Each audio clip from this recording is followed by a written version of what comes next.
আসসালামু আলাইকুম ওয়া রাহমাতুল্লাহি ওয়া বারাকাতুহু। আলহামদুলিল্লাহ, আলহামদুলিল্লাহি রাব্বিল আলামিন, ওয়াসসালাতু ওয়াসসালামু আলা সাইয়্যিদিল আম্বিয়া ওয়াল মুরসালিন ওয়া আলা আলিহি ওয়া আসহাবিহি আজমাইন।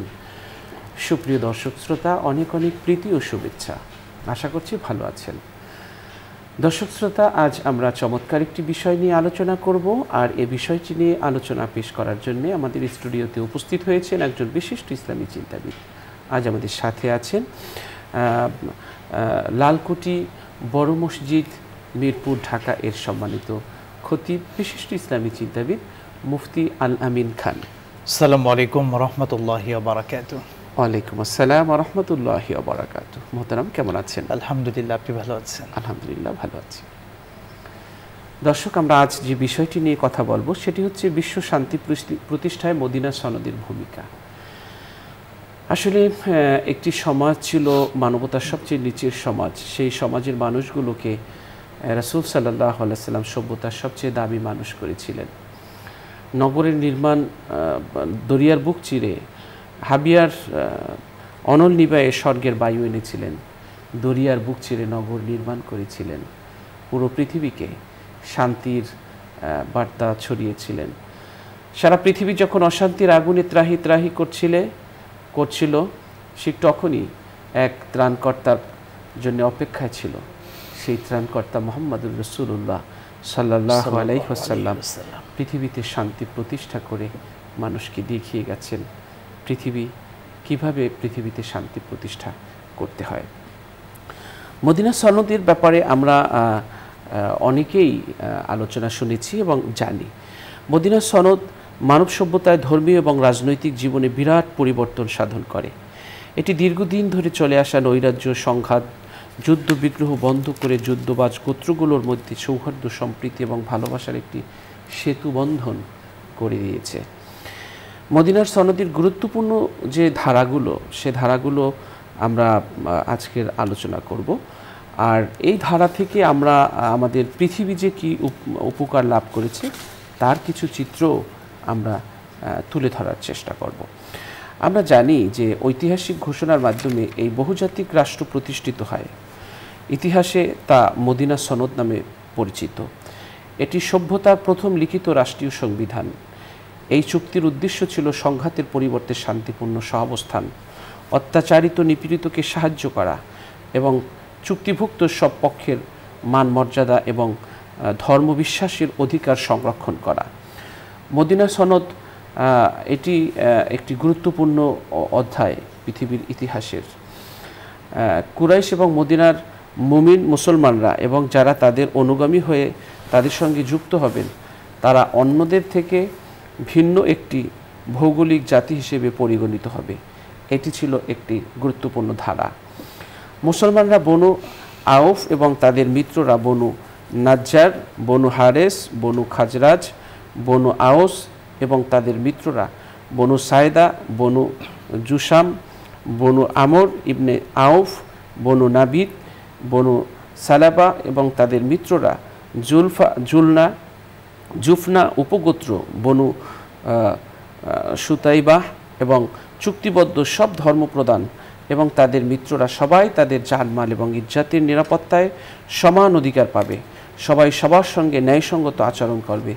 এটি একটি গুরুত্বপূর্ণ ধারা ছিল মদিনা সনদের। আমরা জানি এই চুক্তির পক্ষগুলোর মধ্যে যদি এমন কোনো পরিস্থিতি বা মতানৈক্যের উদ্ভব হয় যাতে এই চুক্তি নস্যাৎ হওয়ার আশঙ্কা সৃষ্টি হয়, সেক্ষেত্রে ফয়সালার জন্য আল্লাহ মুহাম্মদ সাল্লাল্লাহু আলাইহি ওয়াসাল্লামের দিকে প্রত্যাবর্তন করতে হবে, অর্থাৎ কোরআন এবং সুন্নাহ অনুযায়ী সমাধান করতে হবে।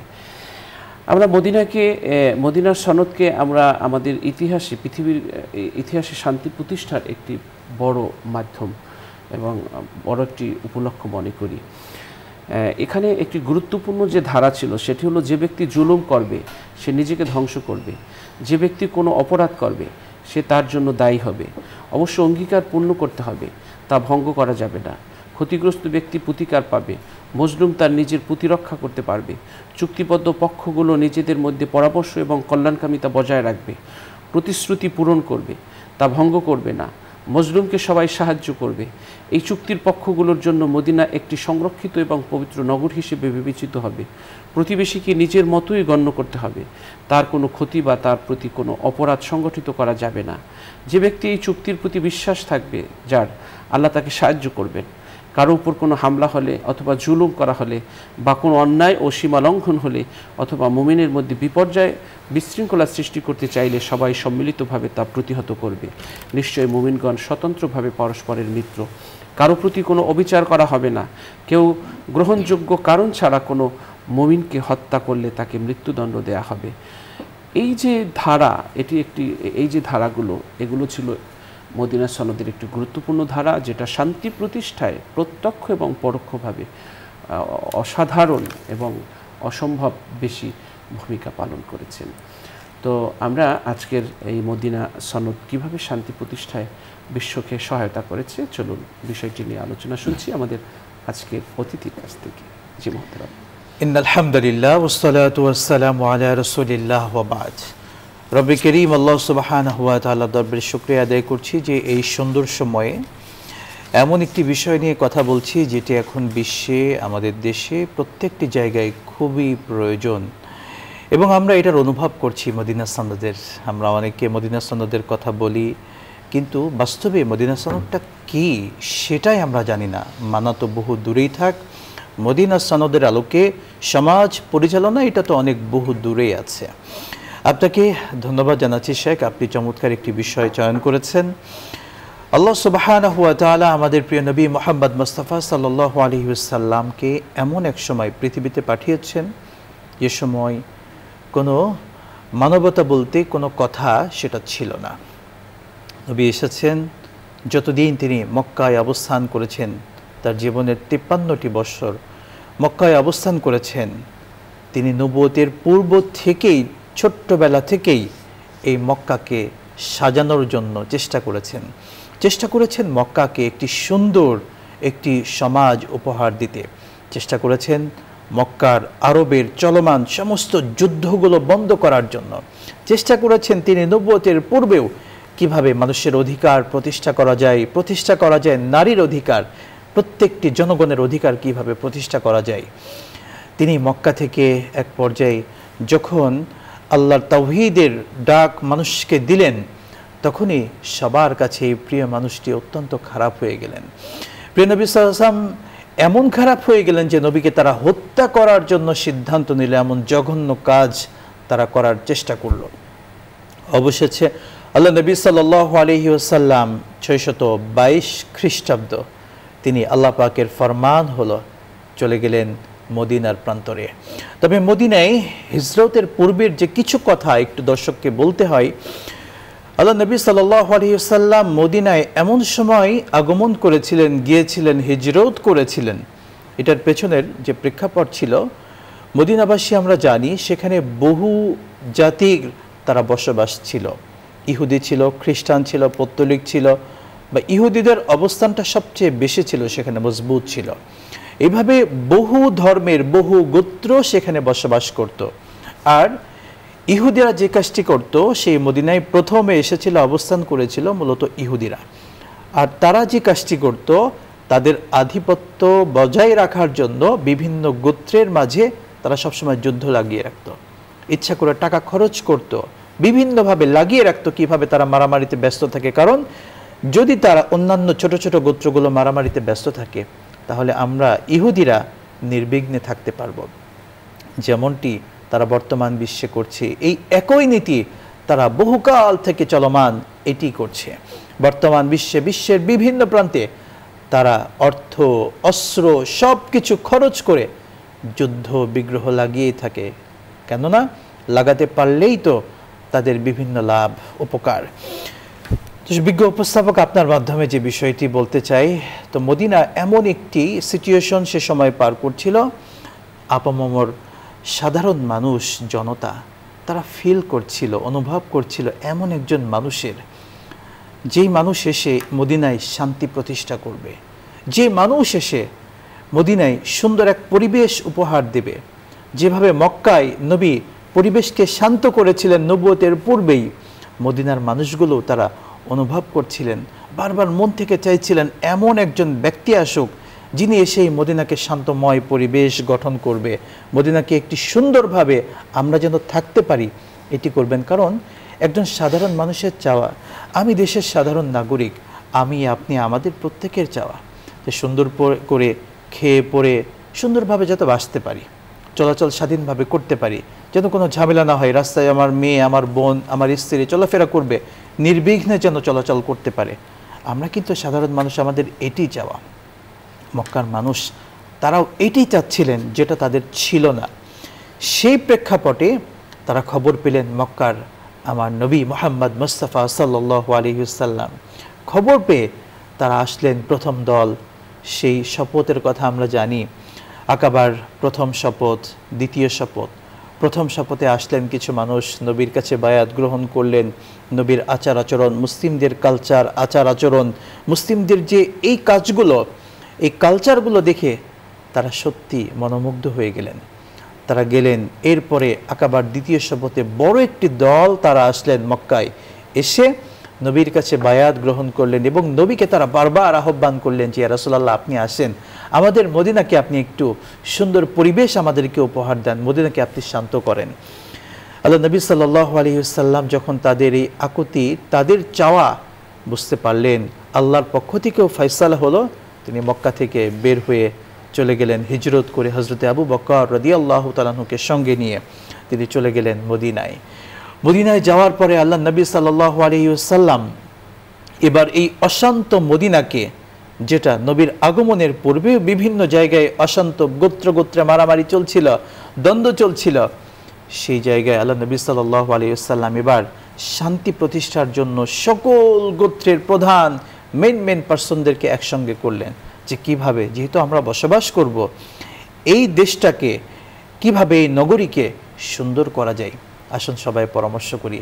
নবীর পরামর্শগুলো, থিওরিগুলো তাদের এত পছন্দ হলো, আল্লাহ নবী সাল্লাল্লাহু আলাইহি ওয়াসাল্লাম সকলকে নিয়ে যেই সংবিধান প্রণয়ন করলেন এই মদিনাকে সুন্দর করার জন্য, যেই মদিনায় মুসলিমরা অল্প কিছু, কিন্তু মুসলিমদের চেয়ে ইহুদির সংখ্যা বেশি, ইহুদিরা সবচেয়ে বেশি দাপটের ছিল, খ্রিস্টান ছিল, পৌত্তলিক ছিল, বিভিন্ন ধর্ম, বর্ণ, পেশা, গোত্রের মানুষ ছিল। আল্লাহ নবী মুসলিমদের সামান্য মুষ্টিমেয় কিছু মুসলিম হওয়ার পরেও তিনি সবাইকে নিয়ে এই রাষ্ট্রকে সুন্দর করার জন্য যখন আহ্বান করলেন এবং কিছু ফর্মুলা, কিছু ধারা সেখানে লিখলেন লিখিতভাবে, যেটি হলো পৃথিবীর প্রথম সংবিধান দাস্তুরুল মদিনা, যেটাকে বলা হয় ওয়াসাকাতুল মদিনা, যেটাকে বলা হয়ে থাকে, যেটা মদিনার সংবিধান, দ্য চার্টার অফ মদিনা। আল্লাহ নবী সাল্লাল্লাহু আলাইহি ওয়াসাল্লাম এই দ্য চার্টার অফ মদিনা বা যেটাকে কনস্টিটিউশন অফ মদিনা বলা হয়, সেই মদিনা সনদে তিনি মানুষের অধিকারের কথা প্রথমের সামনে রাখলেন। এটার যে মূল উদ্দেশ্যই ছিল কিভাবে এই মদিনায় শান্তি প্রতিষ্ঠা করা যায়, বহুজাতিক ধর্ম গোত্র যারা আছি সবাই যেন নির্বিঘ্নে চলাচল করতে পারে, প্রত্যেকের অধিকার যেন প্রতিষ্ঠা হয়। অধিকার প্রতিষ্ঠার কথা সামনে রেখে আল্লাহ নবী সাল্লাল্লাহু আলাইহি ওয়াসাল্লাম এটা তিনি প্রতিষ্ঠা করলেন, তিনি রচনা করলেন এই মদিনার সনদ, যেটির ধারা 47টার কথা এসেছে এবং ইবনে হিশাম ঐতিহাসিক তিনি এটাকে বলেছেন 53টির কথা। 47টি কিংবা 53টি দুটি মতই কিন্তু রয়েছে। এই 47টি বা 53টি ধারার প্রত্যেকটি ধারা আজ বিশ্ব ফিল করছে, আজ বিশ্ব অনুভব করছে। এবং আমরা যদি মজার বিষয় বলতে চাই, আমরা এই বর্তমান বিশ্বে, আধুনিক বিশ্বে যাদেরকে আমরা ফলো করি, যে বিশ্বের যারা রোল মডেলে আছে, যারা বিশ্বের যারা কর্তা যাদেরকে আমরা বলি, পশ্চিমা যারা আছেন, তারাও তাদের কনস্টিটিউশন যখন রচনা করে, সেই রচনা করার সময় কিন্তু যে জায়গা থেকে কপি করেছে, সেই কপির জায়গাটা কিন্তু ছিল মদিনা সনদ। সেখান থেকে তারাও কিন্তু তাদের সংবিধানে অনেক ধারাকে নিয়ে এসেছে তাদের সমাজে প্রতিষ্ঠা, শান্তি প্রতিষ্ঠার জন্য। আমরা যদি আরও মজার বিষয় বলি, আমরা মুসলিম বিশ্বগুলোতে, মুসলিম দেশগুলোতে বিশেষ করে আমরা যদিও মদিনার সনদ প্রতিষ্ঠিত নেই, কিন্তু আমরা দেখতে পাই অনেক অমুসলিম কান্ট্রির তাদের মাঝে মদিনা সনদের অনেকগুলো ধারা প্রতিষ্ঠিত আছে। এখন অনেকগুলো ধারা, সবগুলো নেই, তারা যেটাতে মনে করেছে এটা আমাদের জন্য কল্যাণকর সেটা তারা প্রতিষ্ঠিত করেছে। আমরা সেই বিষয়গুলো আসব। তো মদিনার সনদ এই বিশ্ব শান্তি প্রতিষ্ঠায় কি কি ভূমিকা রেখেছিল, কয়েকটি মূল পয়েন্ট যদি প্রথমেই বলতে চাই। প্রথম যেটি মদিনা সনদ যে শিক্ষাটা দিয়েছিল বা যেটা বিশ্ববাসীর জন্য এখন খুব সবাই আফসোস করছে এবং সবাই যেটাকে বারবার চাচ্ছে আন্তরিকভাবে, সেটি হলো ন্যায় বিচার। যে ন্যায় বিচার প্রতিষ্ঠা করেছিল মদিনার সনদ, আল্লাহ নবী সাল্লাল্লাহু আলাইহি ওয়াসাল্লাম তিনি সকলকে নিয়ে এই কথা লিখিতভাবে তিনি করলেন, এই সমাজে ন্যায় বিচার প্রতিষ্ঠিত হতে হবে। কেউ অপরাধ করে পার পেয়ে যাবে না, কোনো অবস্থাতে অপরাধীকে প্রশ্রয় দেওয়া হবে না। আল্লাহ নবী সাল্লাল্লাহু আলাইহি ওয়াসাল্লাম এই মদিনা সনদের এই ধারায় এটি প্রতিষ্ঠিত করলেন যে সমাজে ন্যায় বিচার প্রতিষ্ঠিত করতে হবে। কারণ এই ন্যায় বিচারের কথা তো আল্লাহ সুবহানাহু ওয়া তাআলাই তিনি বলেছেন, ইন্নাল্লাহা ইয়া'মুরু বিল আদলি ওয়াল ইহসান। আল্লাহ তাআলা আদেশ করেছেন, ইয়া'মুরু আদেশ করেছেন বিল আদলি ন্যায় বিচারের, ওয়াল ইহসান ইহসান, ওয়া ইতাইদিল কুরবা ওয়া ইয়ানহা আনিল ফাহশাই ওয়াল মুনকারি ওয়াল বাগয়। অনেকগুলো কথা আল্লাহ পাক এখানে নিয়ে এসেছেন। তো ন্যায় বিচারের কথা, এটি কোরআনের কথা, নবীর কথা, ইসলামের কথা। এই বাক্যটি, এই বাণীটি, এই শিক্ষাটি মদিনা সনদের মধ্যে আল্লাহ নবী নিয়ে আসলেন, যেটি সমাজের বিভিন্ন জায়গায় কিন্তু এখনো প্রচলন আছে। আমরা যদি দেখি এমনও দেশ আছে, ডেনমার্কের কথা বলি, আমরা নিউজিল্যান্ডের কথা বলি, অনেকগুলো দেশ আছে যেখানে এখন কারাগারই কিন্তু বন্ধ, সেখানে ন্যায় বিচার রয়েছে, অপরাধ নেই। অথচ আমরা আমাদের বিশ্বে, আমাদের এই মুসলিম দেশগুলোতে, বাংলাদেশের কথা বলি, আমরা আমাদের এখানে সংখ্যাগরিষ্ঠ মুসলিম, আমরা ন্যায় বিচার কোথায় এখানে আছে? কোনো ন্যায় বিচার এখানে নেই। আমরা যদি দেখতে পাই বিশ্বের কোথায় মুসলিম দেশগুলোতে ন্যায় বিচার নেই, ন্যায় বিচার শুধু ব্যক্তির স্বার্থের ন্যায় বিচার আছে, ব্যক্তির স্বার্থের জন্য যে বিচার সেটা আছে। কিন্তু আল্লাহ নবী সাল্লাল্লাহু আলাইহি ওয়াসাল্লাম এই ন্যায় বিচার প্রতিষ্ঠা করেছেন মদিনা সনদের মাধ্যমে। এটি ছিল একটা অন্যরকম শিক্ষা, অন্যতম একটি ধারা। সেকেন্ড আরেকটি যে শিক্ষা ছিল মদিনা সনদের, সেটা হলো ঐক্যের শিক্ষা। ঐক্য এবং সমাজের শান্তি প্রতিষ্ঠায় সবাইকে নিয়ে নিজের দেশের স্বার্থে এগিয়ে যেতে হবে, এই শিক্ষাটা ছিল। আল্লাহ নবী তো, মুসলিমরা সংখ্যা লঘু ছিল কিন্তু তখন, সংখ্যায় কম, এরপরেও তিনি নিজের দেশের কথা, যেহেতু মদিনায় এসেছেন, যেহেতু এখন মদিনায় আমি বসবাস করছি, এটা আমার নগরী, এটা আমার রাষ্ট্র, এটাকে কিভাবে সুরক্ষা দেওয়া যাবে তিনি সেটার জন্য ইউনিটি করেছিলেন। প্রত্যেক গোত্র সবাই কিন্তু এই ইউনিটিতে স্বাক্ষর করেছিল এবং তারা এর সঙ্গে ছিল যে না, ঠিক আছে, আমরা ঐক্যবদ্ধ হয়ে থাকতে চাই। আমরা যদি সেখান থেকে একটু কথা নিয়ে আসি, আজকে আমরা ঐক্যবদ্ধ কোথায় আছি? আজকে যদি সত্য কথা একটু বলি, কথাগুলো যদিও তিতা, বিশ্ব মোড়ল যারা আছেন, যারা শান্তি প্রতিষ্ঠার কথা বলেন যে বিশ্বে আমরা শান্তি প্রতিষ্ঠা করি প্রত্যেকটা দেশে, কোথায় আজকে তারা? যদি কোথাও কুকুর মারা হয়, বিড়াল মারা হয়, তাদের স্বাধীনতা তখন জেগে ওঠে, তাদের চেতনা তখন জেগে ওঠে। যখন মুসলিমকে মারা হয়, ফিলিস্তিনের প্রান্তরের কথা যদি বলি, আমরা করুণভাবে নির্যাতন করা হচ্ছে মুসলিমদেরকে, কোথায়? আজকে কিন্তু তাদের মানবতা জেগে ওঠে না। আমরা যদি আরও কথা বলি, সুদানে আমাদের মুসলিম বিভিন্ন কান্ট্রি আছেন, আরব আমিরাত, তারা তাদের লাভের জন্য এই স্বর্ণের চোরাচালান যেগুলো আছে, স্বর্ণের কারবার যেন তাদের অধীনে রাখতে পারে, তারা সেখানে গণহত্যা চালিয়েছে নিজের স্বার্থে। কোথায় আমাদের বিশ্ববিবেক আজকে? তারা কিন্তু বিশ্ববিবেক এখন কিন্তু জাগ্রত হয়নি। কিন্তু কোথাও যদি কোনো অমুসলিম মারা যায়, টোটাল বিশ্বে সবাই দাঁড়িয়ে যায়, যে তখন তাদের মানবতা দাঁড়িয়ে যায়। আমরা সেই ক্ষেত্রে ঐক্য নই, দেশের স্বার্থে আমরা ঐক্যের যে শিক্ষা মদিনা সনদ দিয়েছিল সেটা কিন্তু আমাদের মাঝে নেই। আল্লাহ নবী সাল্লাল্লাহু আলাইহি ওয়াসাল্লাম কোরআনে যেই ভাষ্যের কথা, সাহাবীদের গুণাগুণের কথা বলেছিলেন, সাহাবীরা যতদিন পৃথিবীতে ছিলেন তারা কিন্তু দেশকে ভালোবেসেছেন। তারা মুসলিমদের ইউনিটি যেটা ছিল, এটা ছিল মজবুত সীসা ঢালা প্রাচীরের ন্যায়, কাআন্নাহুম বুনিয়ানুম মারসুস। মুহাম্মাদুর রাসূলুল্লাহ ওয়াল্লাযীনা মাআহু, যারা নবীর সাহাবী হবে, নবীর অনুসারী হবে, তাদের কোয়ালিটি কি? আশিদ্দাউ আলাল কুফার, তারা হবে কাফেরদের ব্যাপারে অত্যন্ত কঠিন হবে, এবং রুহামাউ বাইনাহুম, মুসলিমরা ইমানদাররা তারা কি হবে? পরস্পরের মধ্যে যে ইউনিটি থাকার দরকার, রহম, ভালোবাসা, মহাব্বত, এটা থাকবে মুসলমান একে অন্যের মাঝে। কিন্তু আজকে আমার কি আছে? আজকে আমি মুসলিম, আজকে আমি আমার অপর মুসলিম ভাইয়ের সঙ্গে আমার ইউনিটি কোথায়? তার বিপদে তার পাশে দাঁড়ায় না। আপন ভাই, আমার আপন প্রতিবেশী, আমি তার সবচেয়ে বড় দুশমন, অথচ সে মুসলিম।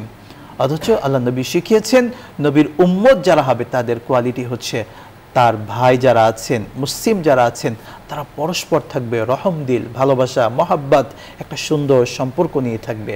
কিন্তু আমরা হয়েছি উল্টো, আমরা হয়েছি আশিদ্দাও, আমরা হয়েছি এইখানে কঠিন আমাদের পরস্পর মুসলিম ভাইদের মাঝে।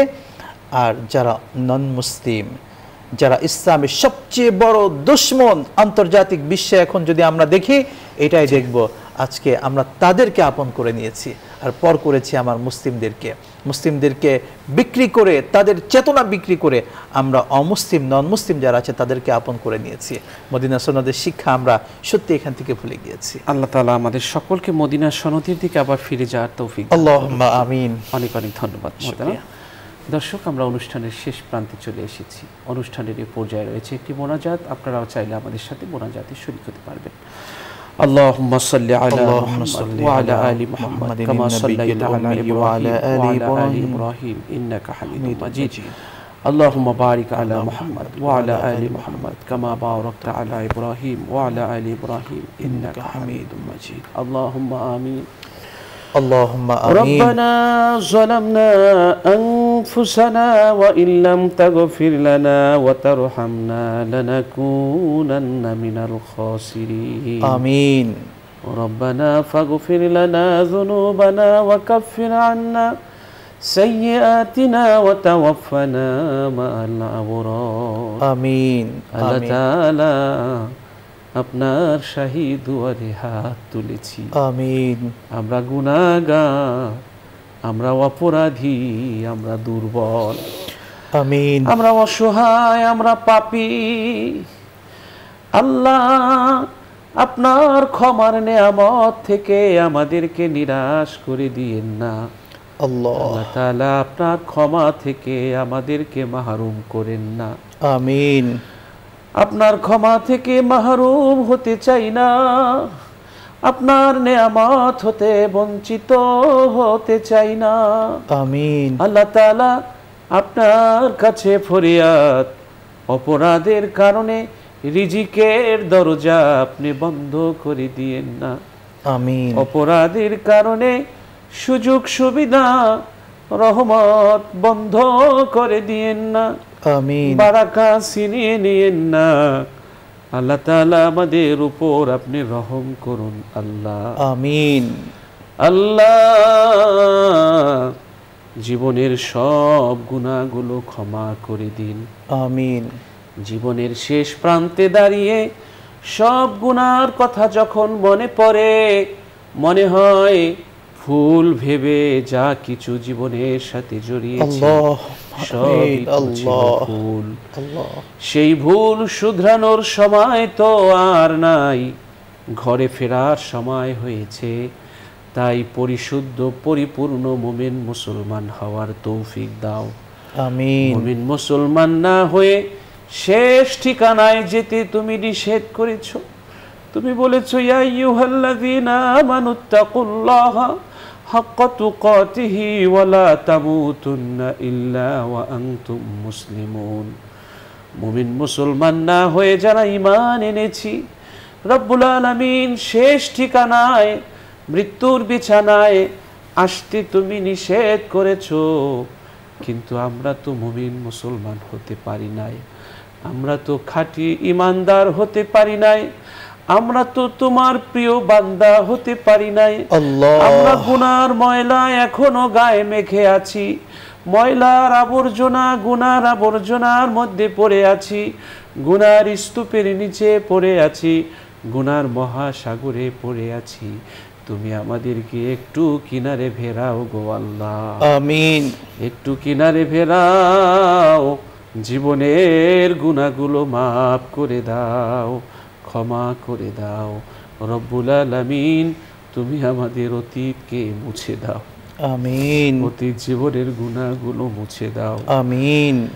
আল্লাহ তাআলা, এই অনুষ্ঠানের পৃষ্ঠপোষক বসুন্ধরা গ্রুপের চেয়ারম্যান এমডি ভাইস চেয়ারম্যান সহ সকল ডিসিশন মেকারদের উপর তোমার রহমত বরকত নাজিল করো। আমিন। আল্লাহ তাআলা, এই প্রতিষ্ঠানকে আল্লাহ উন্নতির শীর্ষ চূড়ায় পৌঁছার তৌফিক দাও। আমিন। আল্লাহ তাআলা সবগুলো প্রতিষ্ঠানকে কবুল করে নাও। আমিন। আল্লাহ তাআলা এই অনুষ্ঠান যারা নিয়মিত দেখেন, শোনেন, আলোচনা করেন এবং নানানভাবে জড়িত, আল্লাহ তাদের সকলকে আপনি এই অনুষ্ঠান নাজাতের উসিলা বানিয়ে দিন। আমিন। আল্লাহ তাআলা আমরা যারা নিয়মিত বলছি আমাদের যোগ্যতা বাড়িয়ে দিন, আমিন। প্রজ্ঞা বাড়িয়ে দিন, নিষ্ঠা বাড়িয়ে দিন, আন্তরিকতা বাড়িয়ে দিন।